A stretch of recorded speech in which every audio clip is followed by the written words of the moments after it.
el viernes, Eduardo Verástegui, un confeso trumpista, hace el saludo nazi, que dicen que no es el saludo nazi, que es el puro corazón. Esa es hipocresía esa, ¿no? Ya decirlo así. Pues es un payaso. Es un verdadero payaso. Ahora, Eduardo Verástegui. qué bueno que se abra, ¿no? Así de esa manera. Digo, todo mundo vimos lo que hizo, que fue el saludo, Como Musk y como el propio Viernes había hecho también Steve Bannon. Sí, es el saludo nazi. Pero qué bueno que lo haga ahora, que se sostenga. Que se sostenga en eso. Por supuesto que ahora que va a construir su partido político, sí, órale, el movimiento Viva México, primero que venga a México, porque se la pasa ya en Estados Unidos. Que viva en México primero. Primero que viva en México. ¿Cuál viva México? Que viva en México. Y empezar. Que dé la cara acá en México, que sí inicie sus mítines, sus asambleas con ese saludo. Y a ver si efectivamente responde los mexicanos. Porque en efecto sí en México hay muchos vendepatrias. Pero esos hay tantos como para que Eduardo Verástegui tenga su partido. No creo. Un partido que va a estar además al servicio de Trump. Sí, no creo. Pero que venga a hacerlo a México, hombre. Que venga a hacer eso de I love you with all my heart. Y con un acento simulado, alemanoso. Pues porque es un A ver, tuvimos el video ese. Claro, el viernes aquí lo transmitimos. Porque oye el acento, Álvaro. Obviamente sí es un acento latino, pero es un acento como alemanoso. I love you with all my heart. O sea, qué payaso, qué ridículo. Pues es eso, un payaso. Y el viernes aquí lo transmitimos. No le hizo gracia. Pero aunque se enoje, aunque insulte, aunque agreda, aunque amenace, como uno de sus impulsores, que es Ricardo Salinas Pliego, pues yo no le dije que hiciera ese saludo. Tampoco le he dicho yo ni nadie, que yo sepa, que se arrodille enfrente de Donald Trump. Se enoja, pero él fue el que hizo ese saludo. A ver, Luis, tenemos ese video. Ese fui yo. Pero, ahorita lo veremos, pero Alejandro, efectivamente, es exactamente el mismo movimiento y la misma intención. Porque no es una cosa fortuita, no. Se quieren pasar de listos y quieren pensar que las personas son tontas. No, hombre, claramente lo que hizo el viernes Eduardo Verástegui fue una perfecta imitación a quien además son sus figuras, sus modelos a seguir. Digo, yo escribo sobre el tema ahora, pero una parte de las dudas, porque te genera muchas dudas eso, es cómo resuelve él moralmente, éticamente el saludo, siendo él moreno. O sea, siendo de un origen que Elon Musk y el mismo Bannon aborrecen, Álvaro. O sea, él no se cree moreno, Alejandro.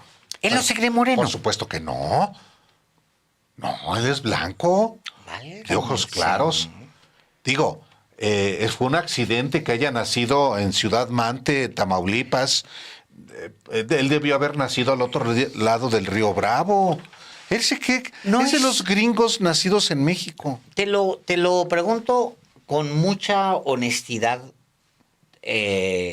Álvaro, con duda legítima. No es como una contradicción, pues, que él sea como el gran adorador de la Virgen Morena, como se le conoce a la Virgen de Guadalupe. No es como una gran contradicción. Es una impostura como todo en este personaje, Alejandro. pero no choca, o sea, que él no se sienta moreno, pero ay, la Virgen morena y no sé qué, y el manto, y fue llevárselo a Trump, porque sí me acuerdo. A ver, Alejandro, mira, hay una cosa que a mí me consta. Cuando se celebró en México, en 2022, la Conferencia de Acción Política Conservadora en Santa Fe, yo asistí, y en la agenda de previo a la inauguración hubo una misa. La misa era un parte de la propia agenda y estaba previsto que el convocante a esa conferencia estuviera presente en esa celebración litúrgica. Ahí estuve yo. ¿Estuvo Eduardo Verástegui? ¿Estuvo? No. Ah, cabrón. No. A ver. ¿Por qué? No sé. No le dio la gana, se levantó tarde, se desveló, lo que sea. ¿No lo invitaron? No, pues él es el convocante a esa ceremonia. Él fue el que convocó a esa misa al arranque de los trabajos de la que fue un viernes, aquí lo transmitimos. Carajo. Y él no estuvo en la misa, ahí estuve yo. O sea, ¿por qué digo esto? Para tratar de responder a lo que tú preguntas. Porque... no es una contradicción. Yo no sé, pero es una impostura. Es un impostor. Es un impostor. Es un impostor. ¿Cómo puede dañino. alguien como él asumir una posición como la que asume abiertamente y querer formar un partido político para salvar a México de las garras del comunismo? Es trabajando para Trump y para el gobierno de Estados Unidos. Un payaso, Álvaro. Bueno, es un fantoche. Sí. Pero esos fantoches son muy útiles Sí, claro. para los estadounidenses. Sí. Claro, pues es. Quiero ver, es muy probable. Con estos fantoches gobiernan, Álvaro. Acuérdate tú. Dijo, pues, ¿qué es Novoa? Exactamente. Novoa es este, Bueno, como Milei. este payaso. Pueblos un poco menos sólidos como el nuestro. Mira, el nuestro va a agarrar a este payaso. O sea, ojalá y no se pare en la calle, porque la gente no es blandita con ese tipo de payasos. Ojalá nunca se permita. Si no, ¿cómo va a construir su partido? Bueno, nunca se permita una agresión a ese payaso, porque se va a hacer la víctima. Y porque además está mal hacer cualquier agresión, Claro, siempre sí, va a estar por mal. supuesto. Pero Álvaro, o sea, que llegue y se pare y se diga trompista ahí en el Zócalo.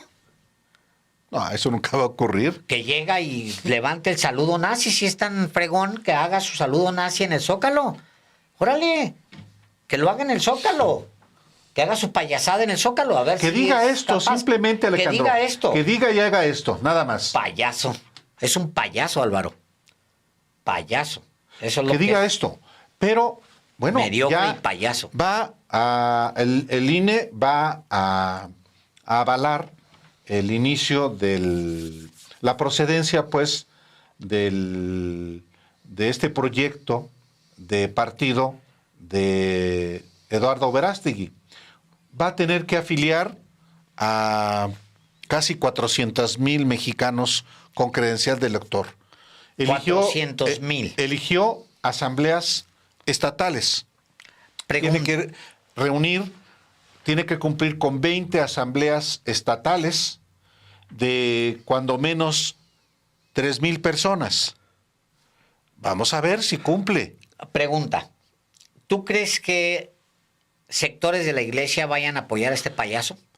Sí, algunos sí. Algunos sectores de la sí, curas, posiblemente radicales. obispos. Sí. Radicales, Sí, los radicales. los que tienen, Alejandro, la opción preferencial por los ricos. Sí. Los que juegan golf con los ricos, ¿no? Esos católicos le van que a aborrecen, por ejemplo, al Papa.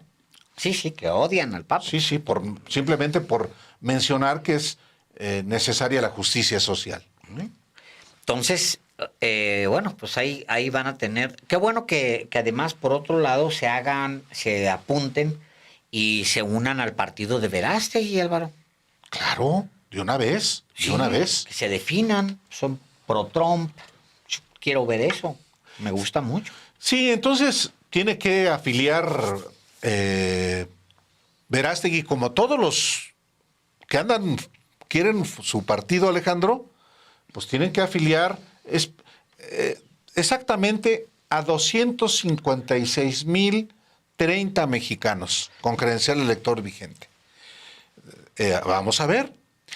A ver, ¿te acuerdas que quiso ser candidato presidencial en el 2023? Sí, claro, sí. Bueno, tenía que reunir poco menos de 1 millón de firmas. ¿Sabes cuánto reunió? ¿Cuántos reunió? El 14%.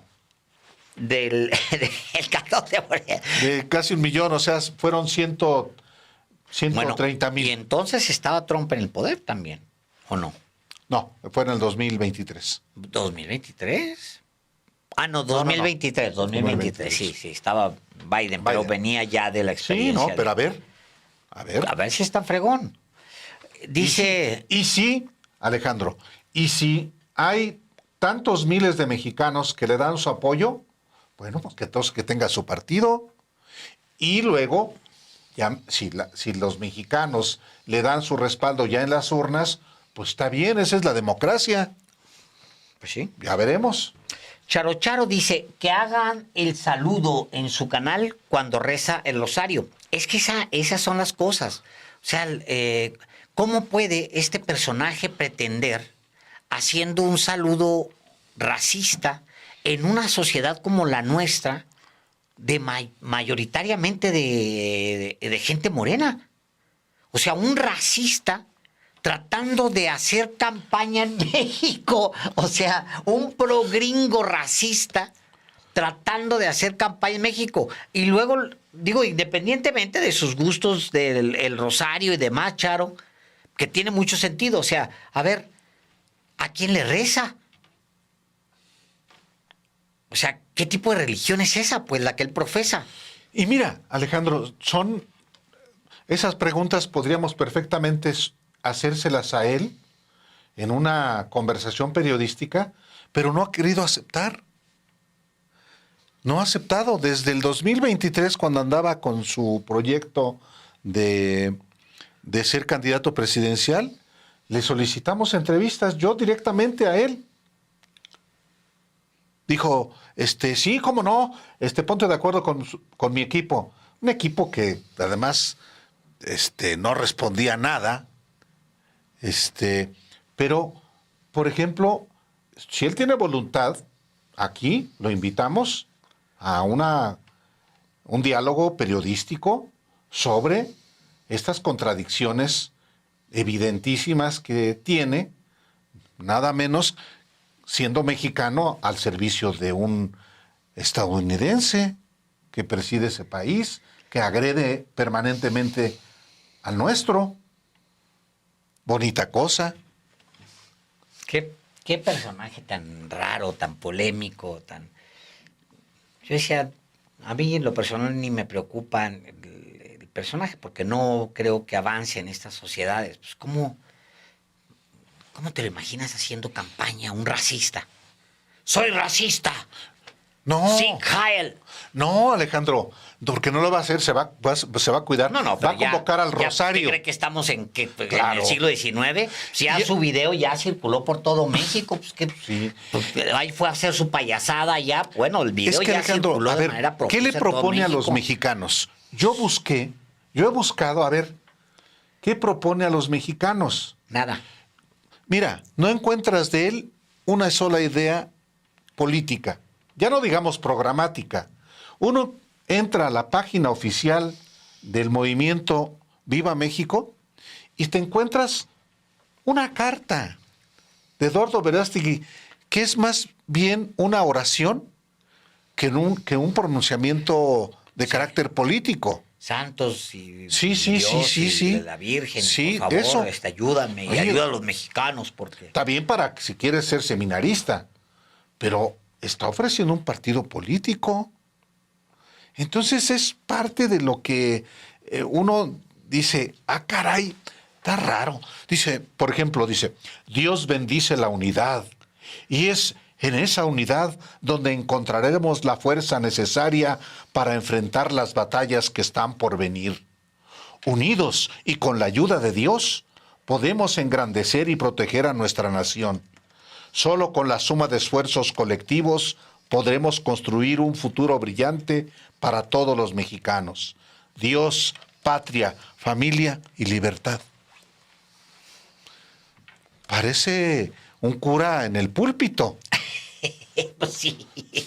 Pero es un político que quiere construir. Exacto. Nada más que no es cura. No. Por eso es importante hablar de él también. Aunque sea un impostor, un irrelevante políticamente. Sí es importante. Alejandro,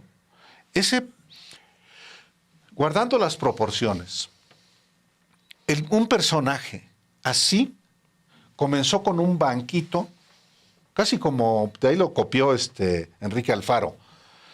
Andaba en las plazas públicas, se subía a banquito a arengar, hablando de Dios y de la familia y de la patria, de la libertad.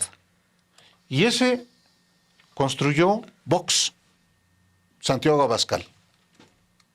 Entonces, no hay que minimizar tampoco al personaje por más payaso que sea, ¿no? Sí, aunque son situaciones distintas. Sí, Hablo correcto. pensaba en otro Abascal. En otra familia Abascal, Álvaro. Sí. Que en los años, desde los 30, 40 anduvo correcto. tratando.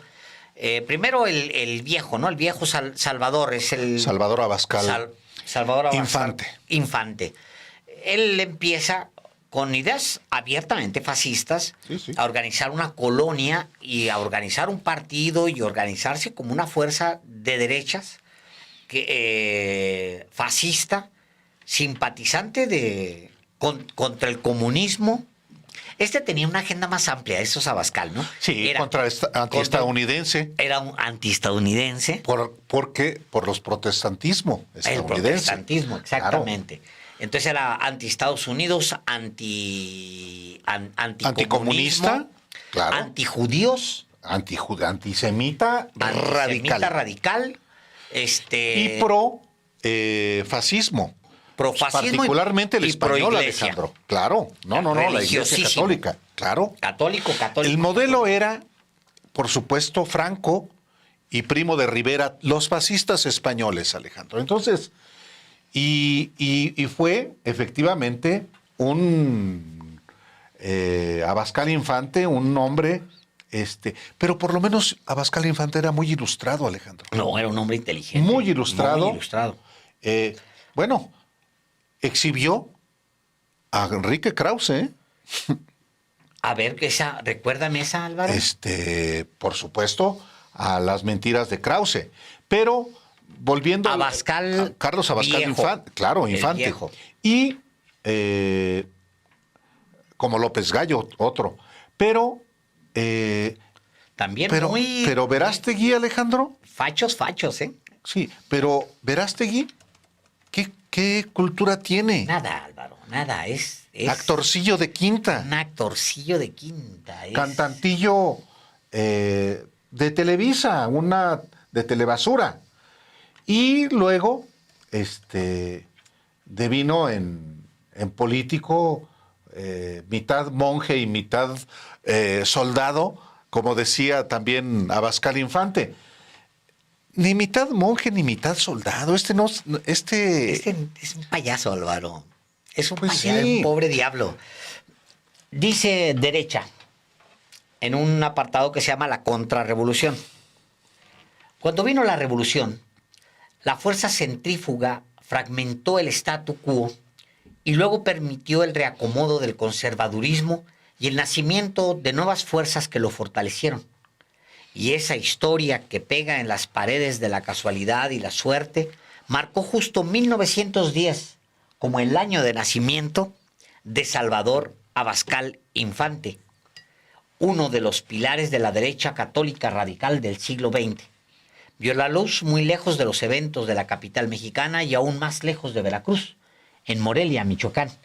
Fue 13 días antes, el 18 de mayo de 1910, que nació, 13 días antes de que Porfirio Díaz tomara el Ipiranga.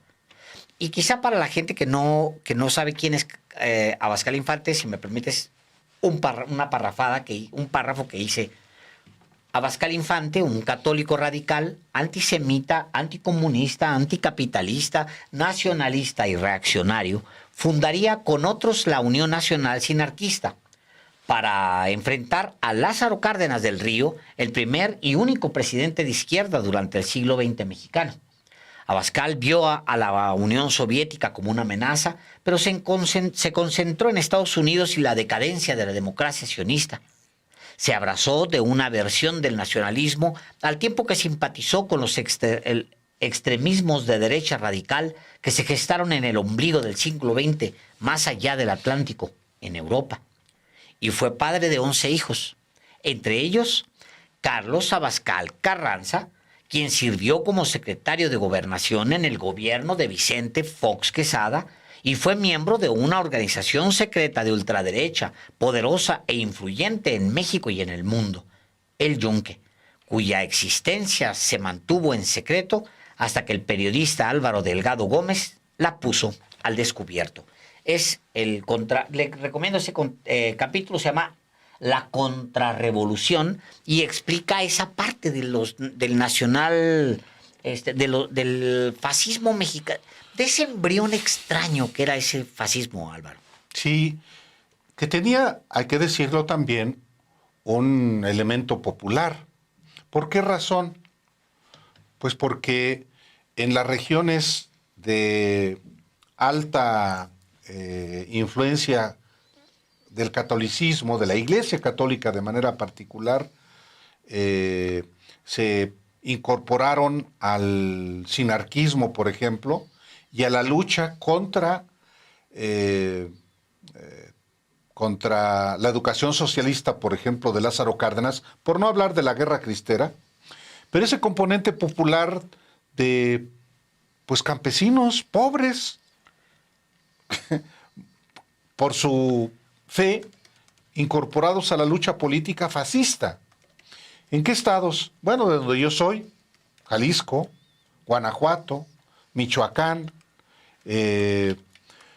Aguascalientes, San Luis Potosí, fundamentalmente Querétaro, Alejandro. Uh-huh. Es decir, en esas zonas hubo una enorme efervescencia radical ante el gobierno desde el propio Plutarco Elías Calles y desde antes, desde la Constitución, particularmente la Constitución de 1917, Alejandro. Ahí, antes, Álvaro, sí, acuérdate tú que queda muy abollado, y ese verbo lo utilizo para esta parte de este texto, queda muy abollada la Iglesia por las leyes de reforma. No, por supuesto, no, por supuesto. Inclusive, y tan es así, que se funda un partido católico. Claro. A ver, voy a dos párrafos que abundan en eso, porque ya nos metimos y abundando un poco en esta payasada que es Verástegui, contrastado con lo que ha sido la derecha fascista católica en México, que tiene su historia. Por supuesto.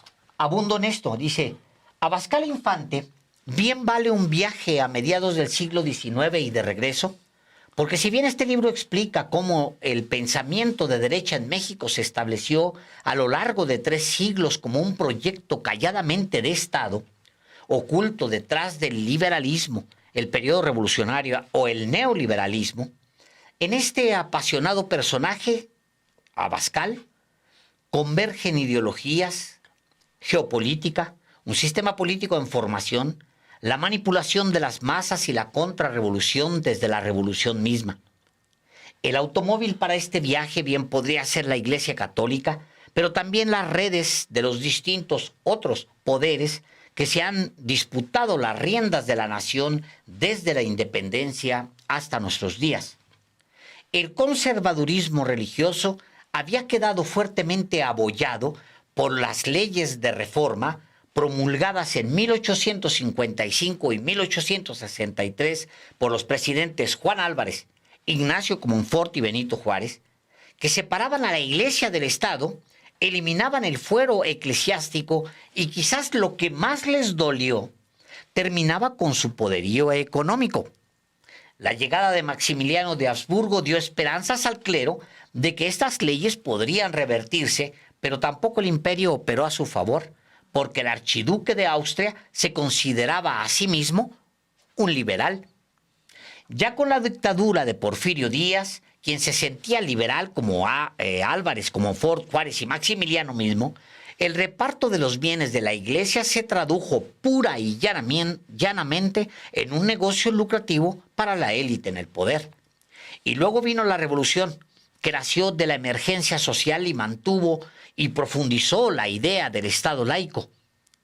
Es decir, durante medio siglo, hasta entonces, los religiosos fueron obligados a sus templos y conventos, que, por otra parte, ya no eran de ellos, sino bienes nacionales.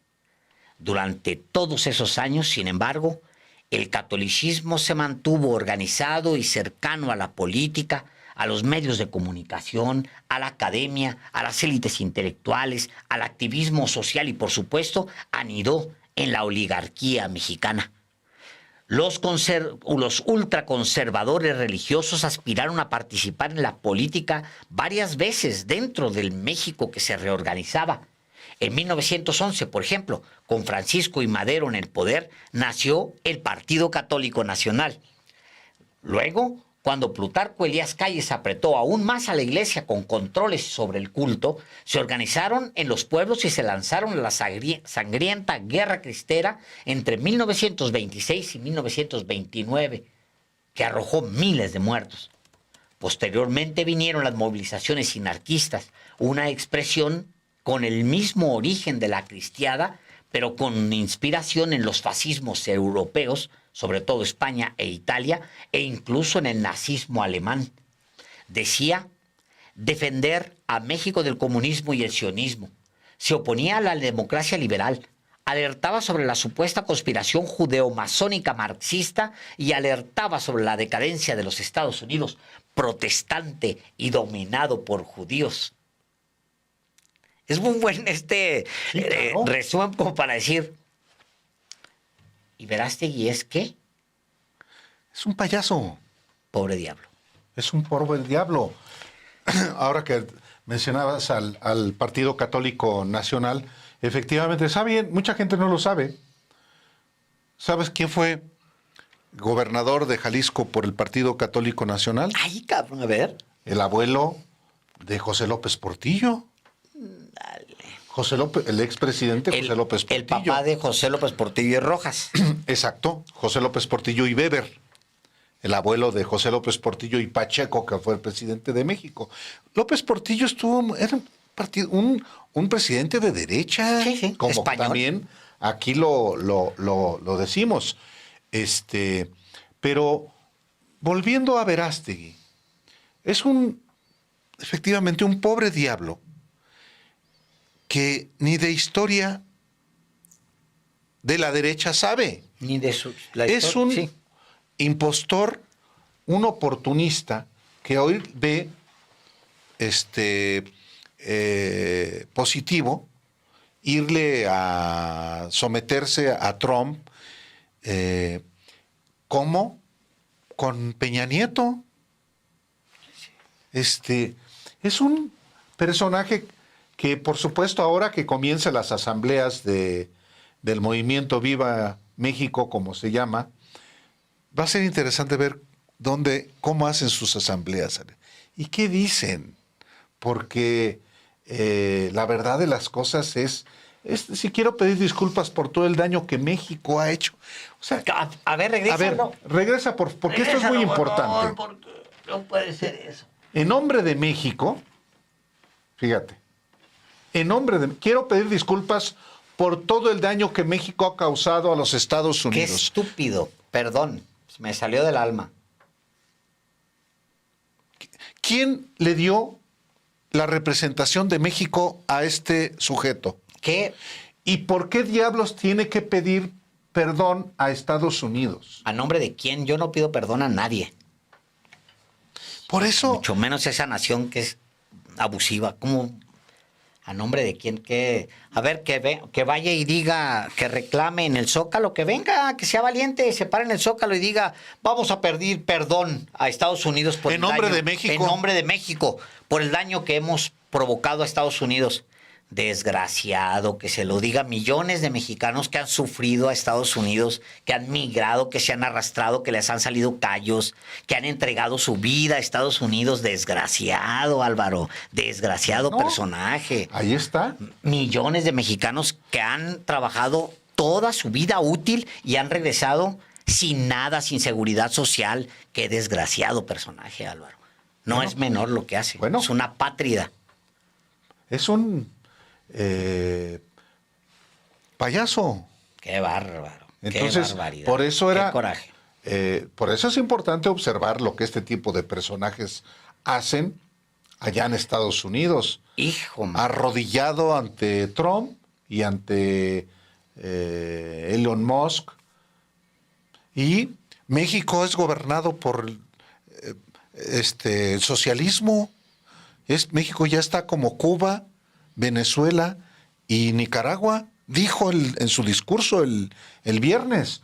O sea, es un payaso, un personaje que quiero ver que diga eso aquí en el Zócalo, que venga al Zócalo y lo diga, que repita eso, que convoque a los mexicanos a pedirle perdón a Estados Unidos, a disculparse con Estados Unidos. Qué barbaridad. No, yo no había visto esa línea, fíjate. Sí, no, pues es importante. Qué bueno que lo retomamos el día de hoy, porque qué barbaridad. Eso da la dimensión del personaje. Bueno, pues esa gente existe, aunque usted no lo crea. De regreso aquí a México, al tema justamente del, pues lo que se está cumpliendo, porque decías Álvaro, es el martes de la próxima semana. Martes de la próxima 4 de marzo, cuando van a entrar en vigor, en teoría, los aranceles de 25% a todos los productos de México que importa Estados Unidos.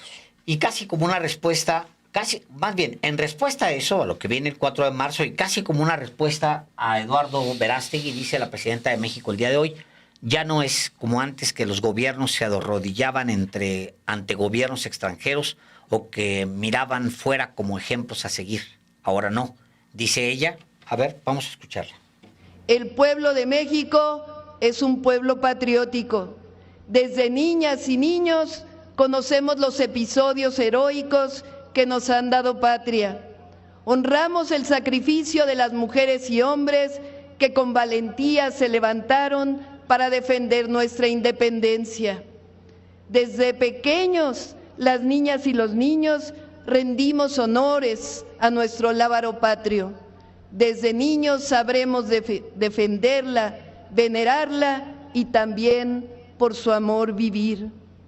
Estos versos nos invitan a tener presente un mensaje esencial de nuestra bandera: el sacrificio de nuestras ancestras y nuestros ancestros que hicieron para legarnos la vida de un país libre, donde todos sin distinción gocemos del derecho a la alimentación, a la educación, a la salud, a la felicidad, sin discriminación, sin racismo, sin clasismo, sin machismos. Muchas generaciones antes y muchas después de nosotros seguirán luchando por mantener ese preciado bien que es nuestra patria soberana y libre. Ante la bandera de México, recordemos que la patria no es solo un territorio, sino el escenario de nuestra fecunda historia, desde los pueblos originarios hasta el presente. Es el refugio de nuestros sueños, el hogar de nuestras esperanzas y libertades de las actuales y futuras generaciones.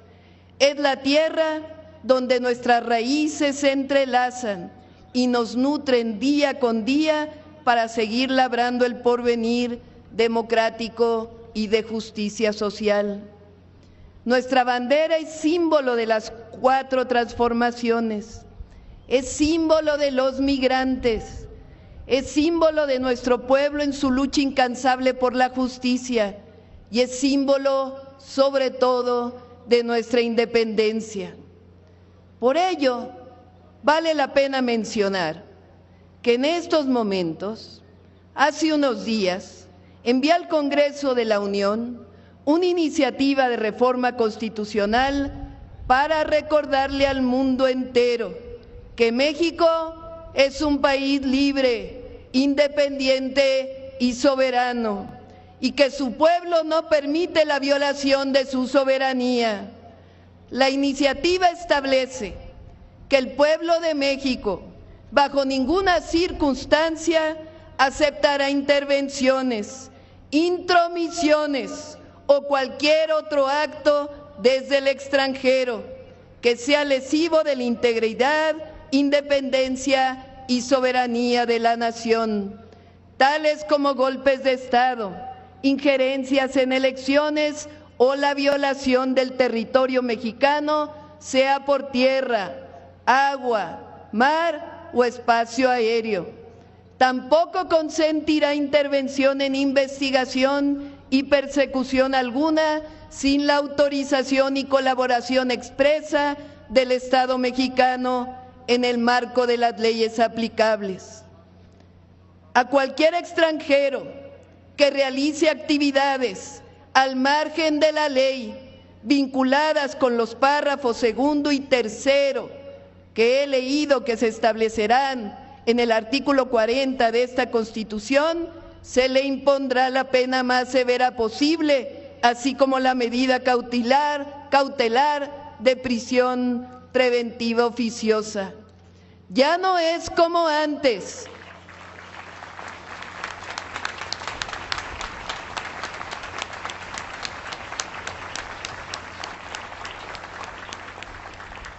Ya no es como antes, que los gobiernos se arrodillaban ante gobiernos extranjeros o que miraban fuera como ejemplos a seguir.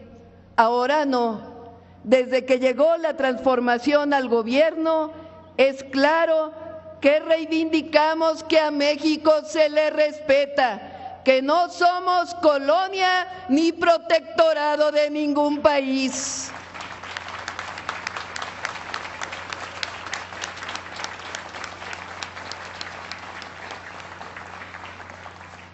Porque además somos uno solo, gobierno, Fuerzas Armadas y pueblo, y nosotros no traicionamos ni a nuestro pueblo, ni a nuestra patria, ni a nuestra bandera.